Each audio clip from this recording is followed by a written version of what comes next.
Turki tidak main-main dalam memerangi sepak terjang Israel di negaranya. Buktinya, otoritas Turki melakukan pencarian besar-besaran agen mata-mata Israel di negara itu. Pada Selasa 2 Januari 2024 kemarin, Turki menangkap dan menahan 33 orang yang dituduh mata-mata Israel alias agen Mossad. Turki masih terus melakukan pencarian terhadap 13 orang lainnya yang diduga memiliki kaitan dengan Mossad Israel. Dilaporkan Associated Press pada Rabu 3 Januari 2024, para tersangka itu ditangkap dalam serbuan di Istanbul dan 7 provinsi lainnya. Mereka dituduh melakukan kegiatan pengintaian, penyerangan, dan penculikan warga asing yang tinggal di Turki.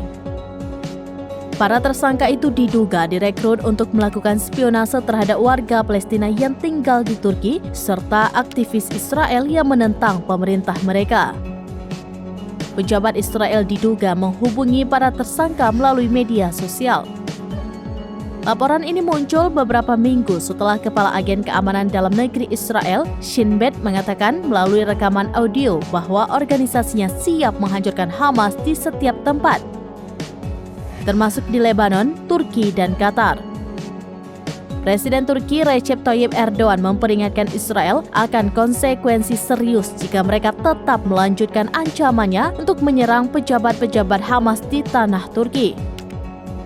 Reaksi Erdogan terhadap perang Israel-Hamas awalnya cukup terkendali. Namun pemimpin Turki ini kemudian meningkatkan kritiknya terhadap Israel, menggambarkan tindakan mereka di Gaza hampir mendekati genosida. Ia menyuruhkan agar Perdana Menteri Israel Benjamin Netanyahu diadili atas kejahatan perang dan membandingkannya dengan pemimpin Nazi Adolf Hitler.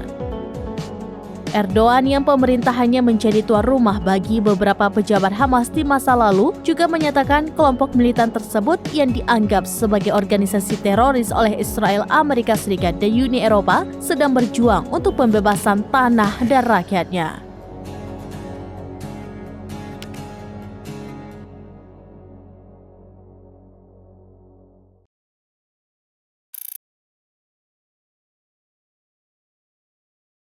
Download Tribun X sekarang, menghadirkan lokal menjadi Indonesia.